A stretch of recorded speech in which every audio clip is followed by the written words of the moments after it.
오늘 교회 주시는 하나님의 말씀은 신약성경 마태복음 4장 18절부터 22절까지 말씀입니다. 마태복음 4장 18절부터 22절까지 말씀. 우리 말씀 한 절씩 교독해서 읽고 마지막 절을 합독해서 읽겠습니다. 마태복음 4장 18절부터 22절입니다. 제가 18절 먼저 읽겠습니다. 갈릴리 해변에 다니시다가 두 형제 곧 베드로라 하는 시몬과 그의 형제 안드레가 바다에 그물 던지는 것을 보시니 그들은 어부라.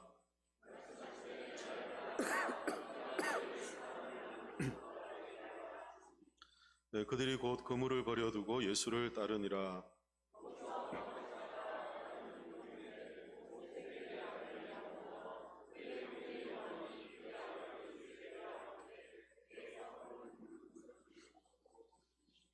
함께 읽습니다. 그들이 곧 배와 아버지를 버려두고 예수를 따르니라. 아멘. 네, 제자의 부르심이란 제목으로 말씀을 함께 나누겠습니다. 오늘 읽은 말씀에서 예수님께서 예수님의 제자들, 특히 베드로와 안드레 그리고 야고보와 요한을 부르시는 그런 내용이 소개되어 있습니다. 예수님께서 제자들을 부르시는 그 지역을 성경 우리가 읽은 말씀을 보면 갈릴리라고 이렇게 표현하고 있죠. 예수님이 갈릴리에서 예수님의 제자들을 부르십니다. 베드로, 안드레, 야고보와 요한을 부르셔서 그들을 예수님과 함께 하나님의 나라를 위해 사명자로 살아가도록 예수님께서 그들을 부르고 계십니다. 예수님이 메시아로 이 땅에 오셨을 때 많은 사람들은 이런 기대를 가졌습니다. 예수님이 예루살렘이나 아니면 그 종교 또 정치적 권력을 갖고 예루살렘 중심지에서 강력한 기적 또 정치적 능력을 보이면서 그렇게 나라를 회복시켜 주기를 사람들은 기대했습니다. 유대인들의 기대가 이런 정치적인 종교적인 탁월한 리더십을 가지고 있는 그런 메시아였습니다. 그러나 정작 예수님께서는 그 제자를 부르시고 하나님 나라의 사역을 시작하시는 그 시작지를 성경 갈릴리라고 이렇게 소개합니다. 갈릴리는 예루살렘으로부터 한참 떨어져 있는 그런 변방입니다. 그러니까 지방 도시입니다. 예수님이 나사렛 출신이라는 것을 사람들은 그 예수님을 조롱하는 조롱의 어떤 도구로 사용하기도 했습니다. 갈릴리 주변 지역이 예루살렘으로부터 한참 떨어져 있기 때문에 수도권도 아니고 한참 지방에서 예수님께서 하나님 나라의 일들을 시작하고 계십니다. 사람들의 기대와는 좀 많이 달랐던 것이죠. 뿐만 아니라 예수님이 부르시는 그 제자들 또한 마찬가지입니다.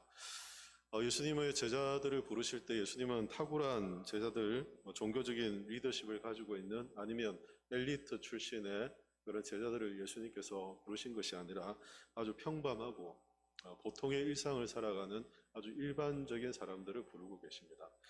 일반적인 삶을 살았던 제자들의 삶을 성경 우리가 읽은 말씀을 보면 짧게 소개하고 있지 않습니까? 그물을 깁고 있다든지 어부 출신이니까요. 그리고 배와 아버지를 버리고 따랐던 그 야고보와 요한 그들 또한 이제 자신들의 어떤 평범한 일상에 있던 그런 사람들입니다. 주목할 만한 그런 인물들이 아니었죠. 아주 평범하고 보통의 삶을 사는 사람들을 예수님께서 제자로 부르셔서 하나님 나라 사역을 시작하고 계신 것을 말씀합니다. 메시아라면 의례 예루살렘에서 정치적인 탁월함을 갖고 아니면 사람들에게 기적적인 방법을 통해 이스라엘을 구원하는 그런 특별함을 사람들은 기대하고 유대인들은 그것들을 바라고 소망하고 있었죠. 그러나 예수님은 이런 사람들의 일반적인 기대, 이 상식을 다 무너뜨려 버리십니다. 그들의 기대와 하나님 나라가 달랐기 때문입니다. 그들이 기대하던 것과 하나님 나라는 달랐기 때문이죠. 그래서 그들이 갖고 있던 이런 기대는 어쩌면 메시아를 향한 그들의 선입견 정도에 불과한 것이다는 것을 성경을 우리가 읽는 우리들에게 이렇게 성경을 말씀해 줍니다. 하나님의 구원의 계획은 사람의 기대, 또 사람의 생각, 이 세상적 방식이 아니라 하나님의 계획과 하나님의 방식을 통해 하나님의 나라를 하나님이 친히 이루어 가심을 성경은 말씀해 준다는 것이죠. 그래서 저는 오늘 이 말씀을 갖고 우리가 예수님의 제자가 된다는 것, 예수님의 제자로 산다는 것이 과연 무엇인가를 말씀을 통해 함께 살펴보려고 합니다. 예수님의 부르심 앞에 우리가 어떻게 반응해야 하는가를 함께 살펴보려고 합니다. 먼저는 예수님의 제자는 부름을 받은 사람들이라는 것입니다. 예수님께로부터 부름받은 사람들, 예수님의 제자라는 것이죠. 앞서 살펴본 것처럼 예수님은 갈릴리 해변에서 아주 평범한 어부들을 부르십니다. 당시 갈릴리는 종교적이고 또 문화적으로 중심부가 아니라 한참 이렇게 떨어져 있는 그런 변방에 불과한 그런 도시입니다. 그저 일상 생업의 연염인 제 아들 그들을 향해 예수님께서는 나를 따르라 라고 말씀하시며 사람들의 생각과 기대와 전혀 다른 우리의 예상과 다른 곳에서 하나님 예수님께서는 평범한 사람들을 통해 하나님의 일들을 시작하고 계신 것을 봅니다. 성경에 이렇게 하나님의 부르심을 받았던 많은 인물들 중에 평범한 일상을 살았던 사람들이 참 많이 있다는 것을 알죠. 모세가 하나님의 부르심을 처음 받았을 때 모세는 미디안 광야에서 양을 치고 있을 때였습니다. 그가 애굽에서 도망하여 미디안 광야로 나가서 그는 양을 치며 그냥 아주 평범하고 아무도 주목하지 않는 일상을 살던 그런 모세였습니다. 그런데 하나님께서 그렇게 평범하고 아무도 주목하지 않던 모세를 부르셔서 그를 통해 이스라엘을 구원하는 하나님의 구원의 도구로 하나님께서 귀하게 사용하시는 것을 우리가 성경을 통해 보게 됩니다. 이스라엘 사사였던 기드온도 마찬가지죠. 기드온도 당시에 이스라엘을 점령했던 미디안의 두려움 때문에 그걸 숨어서 밀을 타작하던 그런 아주 초라해 보이는 그런 사람이었습니다. 보통의 사람들과 다를 바 없는 그런 사람이었죠. 그런데 그를 하나님께서 부르셔서 이스라엘 백성들을 미디안 손에서 구원하는 사사로 하나님이 사용하시는 일들을 하나님께서 행하시는 것을 보게 됩니다. 보통 일상적인 삶을 살며 평범한 사람들을 부르셨지만 그들이 하나님의 부르심을 받았을 때 그런 하나님의 부르심 앞에 그들은 변화된 삶을 살게 된 것을 성경은 말씀해 줍니다. 오늘 읽은 본문의 말씀에서 예수님께서는 예수님의 제자들, 평범한 일상을 사는 제자들을 부르십니다. 그리고 그들이 전혀 기대하지 못했던, 상상하지 못했던, 한 번도 생각해보지 못했던 변화된 인생을 살도록 주님께서 그들을 변화시키고 새롭게 하시는 것을 우리가 말씀을 통해 보게 되죠. 어쩌면 우리가 평범한 일상을 살아가며 아무도 주목하지 않고 아무도 알아주지 않는 일상을 살아가며 우리가 보통의 삶을 산다라고 생각하며 우리는 살아갈 수 있습니다. 그러나 그런 보통의 삶에서 하나님의 부르심은 끊임없이 우리를 주님의 제자로 살아가도록 우리를 부르시고 하나님의 나라와 하나님의 뜻을 위해 살도록 우리를 부르시는 그 부르심이 있다는 것을 우리는 기억해야 합니다. 당시 유대인들은 메시아라면 의례 예루살렘에서 아주 정치적으로 또 군사적으로 힘이 있고 또 특별한 어떤 엘리트 출신의 그런 기량이 있는 탁월한 사람들을 기대했습니다. 그러나 예수님은 갈릴리 정말 의외의 장소에서 너무나도 평범해 보이는 사람들을 예수님 부르시고 그들의 삶을 변화시키고 바꾸어 주시는 은혜를 우리가 보게 되죠. 이러한 주님의 사역은 어쩌면 당시 유대인들뿐 아니라 오늘 주님을 따르는 우리들에게도 우리가 갖고 있는 생각, 우리의 기대를 바꾸고 깨트리는 그런 말씀이라는 것을 알게 됩니다. 우리의 기대가 있고 우리가 원하는 것이 있고 내가 바라는 것이 있는데 주님이 원하시고 주님이 바라시는 것과는 다를 수 있다는 것을 성경은 우리에게 말씀해 주죠. 화려한 무대가 아닙니다. 변두리이고 사람의 이목을 끄는 방식이 아닌 숨겨진 자리에서 주님께서는 하나님의 나라 일들을 하나하나 이루고 계신 것을 보게 됩니다. 어쩌면 우리가 일상을 살아가며 이런 주님의 부르심 앞에 우리가 주님이 우리를 부르실 그때 우리가 어떻게 믿음으로 반응해야 하는가, 주님이 일상 가운데 우리를 부르실 때 우리는 어떻게 주님 앞에 반응해야 하는가, 굉장히 중요한 문제일 것입니다. 예수님의 제자들은 어떻게 주님의 부르심에 반응합니까? 읽은 말씀을 보면 19절에 이렇게 말씀하는데 우리 19절 20절은 같이 읽겠습니다. 말씀하시되 나를 따라오라 내가 너희를 사람을 낚는 어부가 되게 하리라 하시니 그들이 곧 그물을 버려두고 예수를 따르니라. 아멘. 22절은 제가 읽겠습니다. 그들이 곧 배와 아버지를 버려두고 예수를 따르니라. 아멘. 베드로와 안드레 형제입니다. 한 가족이죠. 그리고 또 야고보와 요한 한 형제입니다. 세베대 아들들로 성경에 소개되어 있죠. 두 가정에서 형제를 불러서 총 4명의 제자를 주님이 부르셨습니다. 그런데 이 주님이 나를 따르라라는 이 주님의 부르심 앞에 이 제자들이 어떻게 반응했는가를 성경은 말씀해 주는데요. 20절에 보면 곧 그물을 버려두고 예수를 따르니라 라고 말합니다. 그물이라는 것은 그들의 생업, 일상을 말하지 않습니까? 그것을 버려두고 예수를 따랐다라고 말씀하고요. 22절 말씀에 보면 곧 배와 아버지를 버려두고 예수를 따르니라 라고 말씀합니다. 안드레와 야고보와 그리고 요한 세베대의 아들들은 배와 아버지를 버렸다는 것은 그들의 가업, 그러니까 그냥 일상의 보통의 어부가 아니라 좀 규모 있는 수산업을 하는 그런 가문이라는 것을 알 수 있고요. 그리고 그것을 포기하고 예수님을 따랐다 이렇게 말씀을 합니다. 어떤 의미에서 보면 예수님을 따르느라고 모든 것을 다 버린 것처럼 말씀을 우리가 접할 수 있는데요. 예수님의 제자들이 주님을 따르기 위해서 모든 것을 다 포기하고 버린 것은 아닙니다. 여러분 그 베드로는 뒤에 성경에 보면 베드로는 장모와도 함께 생활하고 장모의 집에 함께 기거하고 하는 가족과 함께 시간을 보내고 가족들과 아주 친밀한 가운데서 생활했던 모습들을 소개하고 있거든요. 가족들을 버린 게 아니라는 것입니다. 세베대 아들들도 마찬가지입니다. 세베대 아들들은 주님의 부르심을 받고 좀 특별한 부르심을 받습니다. 그들은 배와 아버지를 버리고 예수님을 쫓아갑니다. 따라가는데 예수님을 따라갈 때 누구도 함께 예수님을 따라가느냐 하면 세베대의 아들, 그러니까 야고보와 요한의 어머니도 예수님을 함께 따라갑니다. 성경 곳곳에 보면 세베대의 그 아내가 자신의 아들이었던 야고보와 요한이 하나는 주님의 우편에 하나는 주님의 좌편에 앉게 해달라고 청탁을 하는 내용도 성경에 소개되어 있습니다. 예수님의 십자가에 죽으실 때 마지막 그 십자가에서 운명하시는 것을 지켜보았던 여인 중에 한 명도 이 세베대의 아내입니다.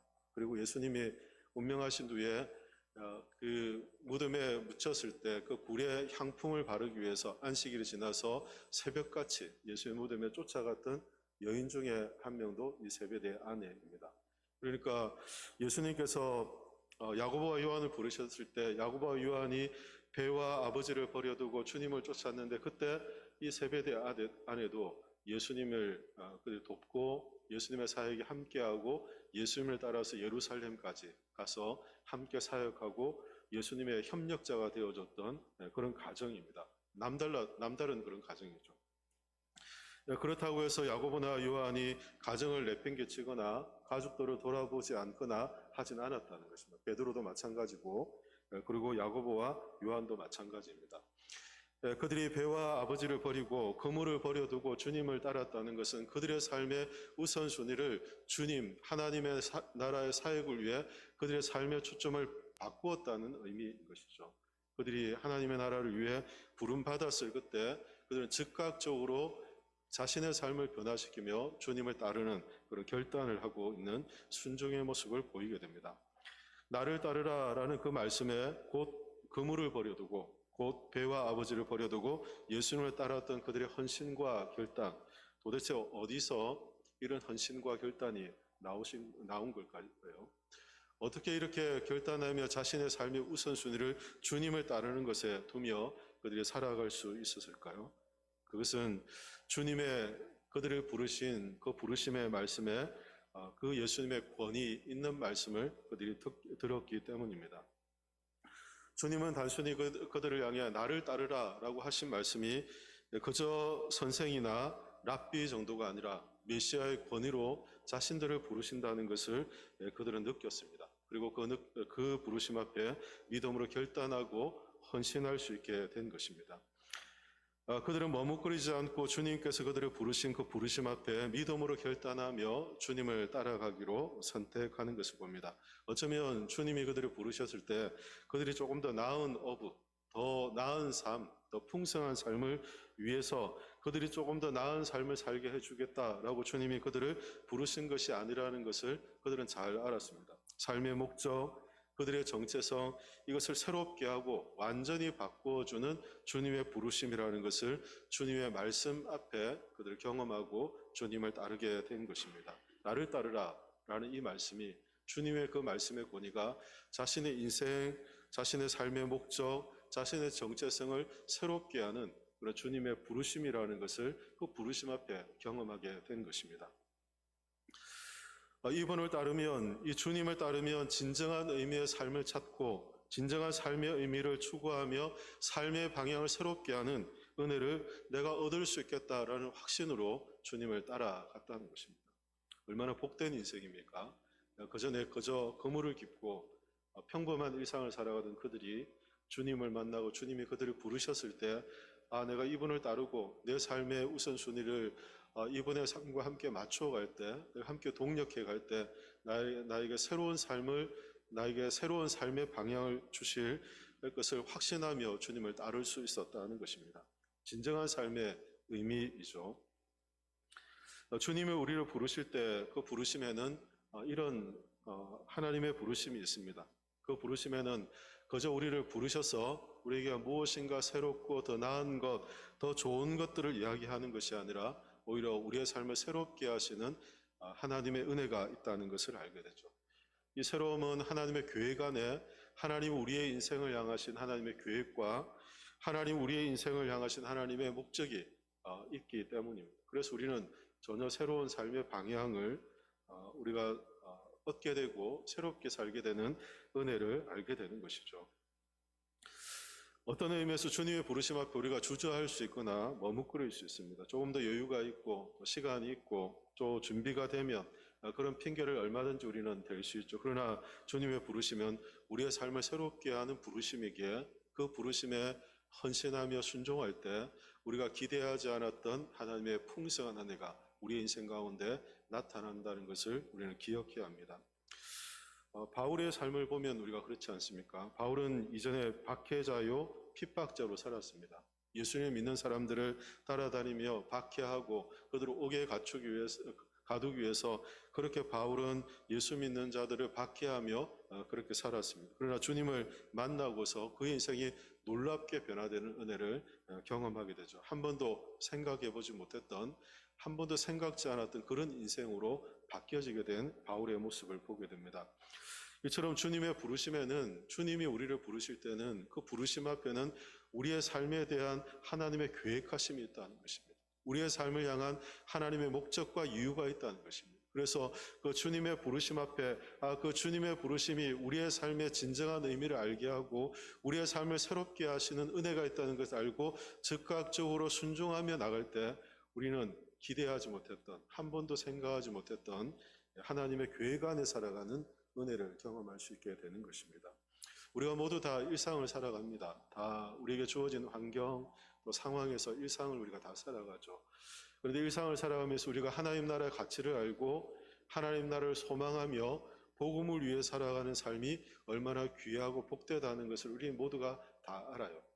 그리고 그렇게 우리의 삶의 방향이 바뀌고 삶의 목적이 바뀌고 그 안에서 우리가 참된 만족을 얻고 살아가는 것은 참 복되다는 것도 우리가 알고 그것을 소망하며 살아가죠. 그러나 어떤 사람들이 이런 삶을 삽니까? 주님이 우리를 부르실 때 그 부르심 앞에 우리가 즉각적인 순종의 삶을 살 때 주님은 우리를 향하신 그 계획을 따라서 우리가 변화되고 새로워지는 인생을 살게 하신다 하는 것입니다.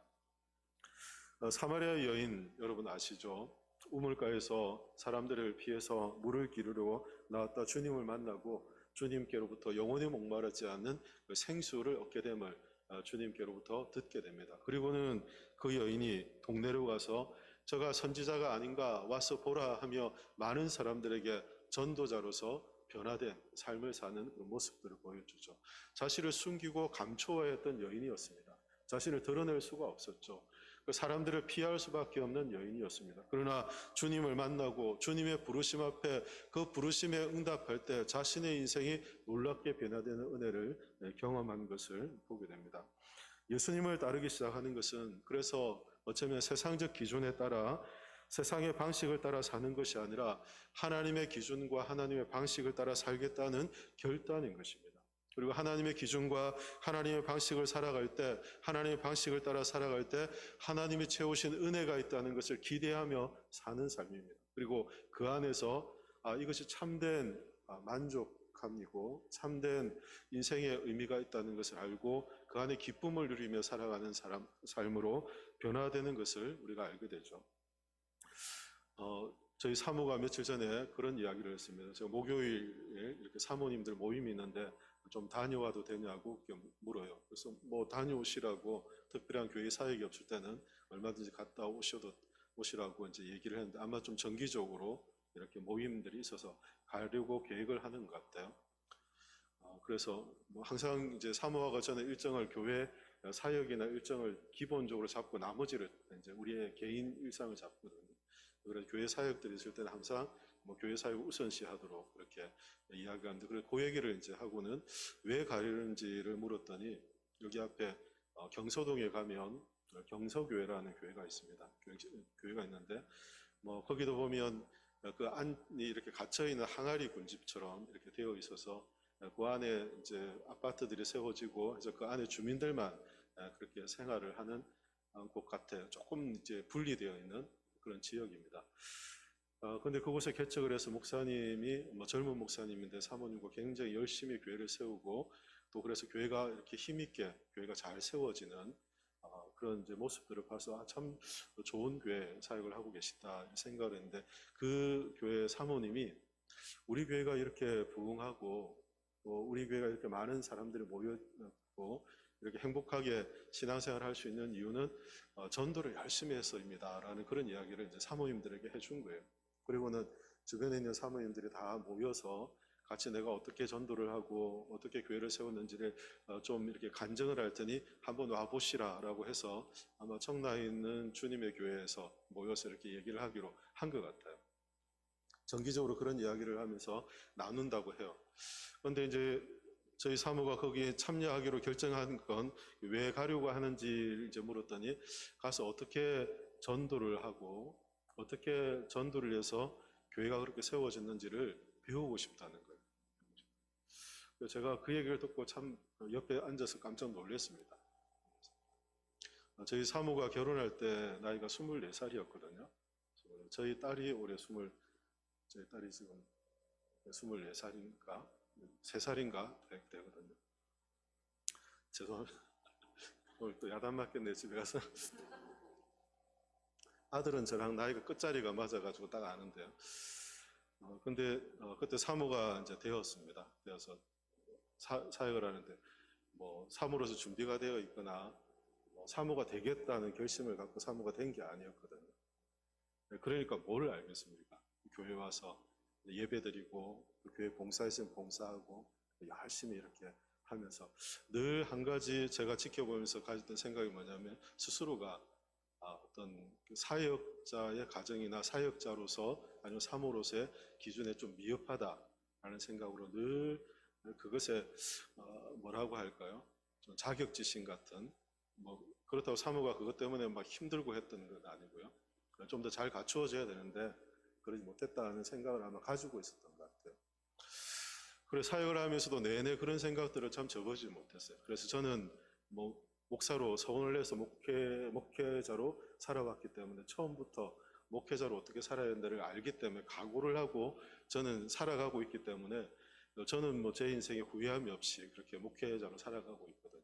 근데 사모는 좀 다를 거다라는 생각 때문에 많이 강요다운 강요를 못했습니다. 무슨 말이냐면 아이고 사모가 좀 이렇게 해야지 사모님 좀 저렇게 해야지 사모님이라면 이렇게 좀 해야 되지 않을까 이런 이야기를 한 번도 한 적이 없어요.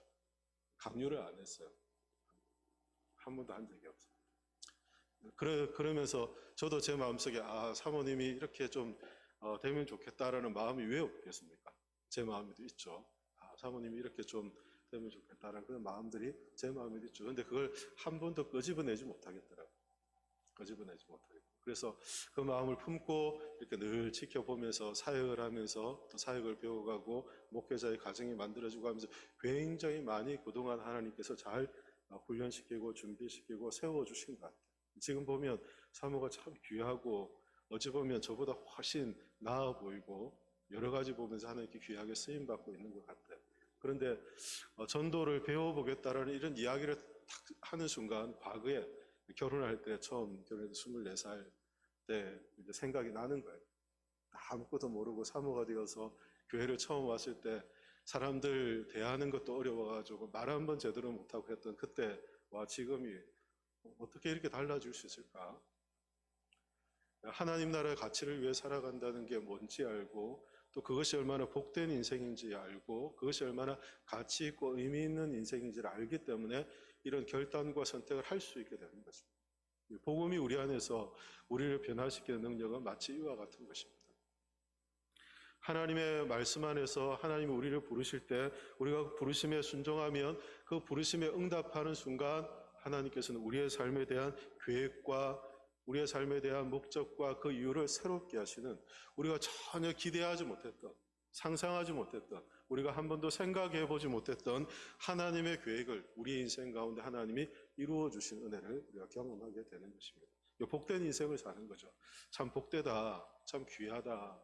다른 사람들에게 귀감이 되고 다른 사람의 선한 영향력이 나타나고 하나님을 위해 살아가는 일들이 즐거움이 되고 하나님을 위해 살아가는 것이 복인 줄 알고 그렇게 살아가는 그 인생으로 바뀌어지는 인생, 그것이 주님을 따를 때 하나님 우리에게 주시는 은혜라는 것을 알게 됩니다.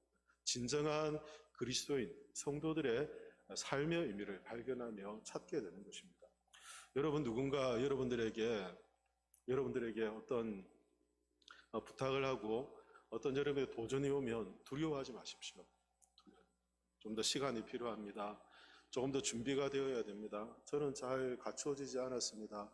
라고 그렇게 여러분 핑계하지 마십시오. 왜냐하면 과거에 집착해 있기 때문이죠. 이 핑계는 결국 과거에 집착해 있는 우리의 모습, 현재의 우리의 모습에만 갇혀 있는 우리의 생각들입니다.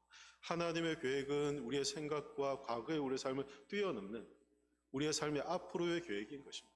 하나님의 능력 안에 살아가는 그런 계획인 것이죠.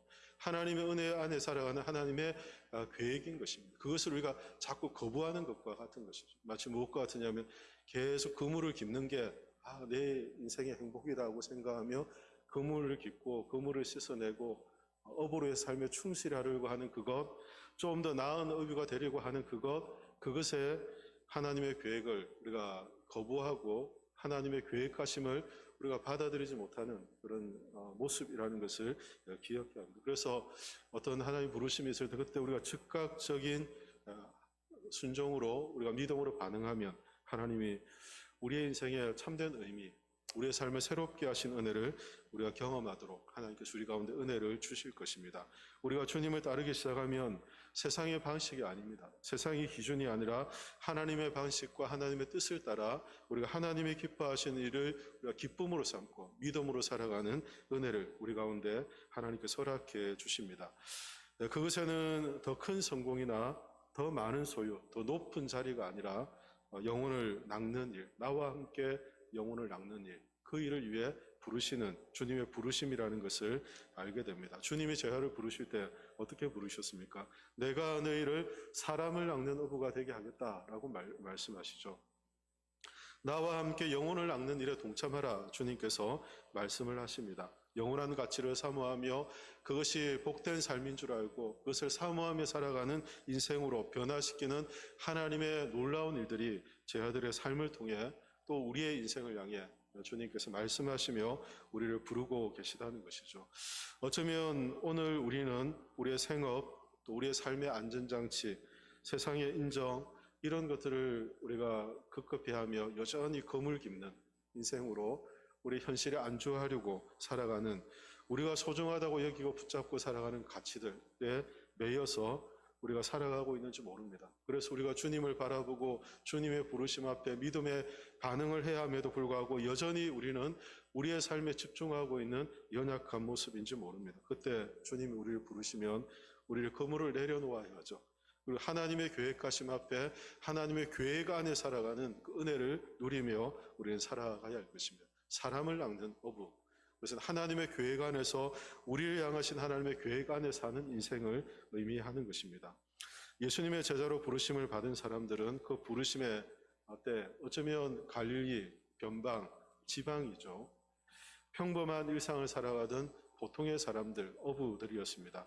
그러나 그들이 적극적으로 순종했을 때 예수님의 말씀 안에는 그들의 인생을 향한 새로운 하나님의 계획이 있다는 것을 우리가 깨닫습니다. 그들은 또한 주님이 주신 사명을 따라 하나님의 사명을 감당하는 자들로 살아가며 그것이 그들의 참된 만족이었고 그들은 영혼을 낚는 하나님의 일꾼으로서 변화되는 은혜를 경험하며 살아가게 되었습니다. 사랑하는 성도 여러분, 어쩌면 우리 일상에서 우리 많은 것들에 우리가 묶여서 또 매여서 우리는 금을 깁는 일에 끊임없이 노심초사하며 살아가고 있는지 모릅니다. 그러나 주님이 우리를 부르실 때 우리가 하나님 나라에 즉각적으로 반응하면 하나님 우리에게 새로운 우리의 하나님의 계획하심을 따라서 하나님의 은혜를 경험하고 그 은혜 가운데 살게 하시는 하늘의 복을 우리가 누리며 살아가게 될 줄로 믿습니다. 우리가 주님을 따를 때 우리에게 주어지는 영원한 가치, 주님을 따를 때 우리에게 주시는 만족함,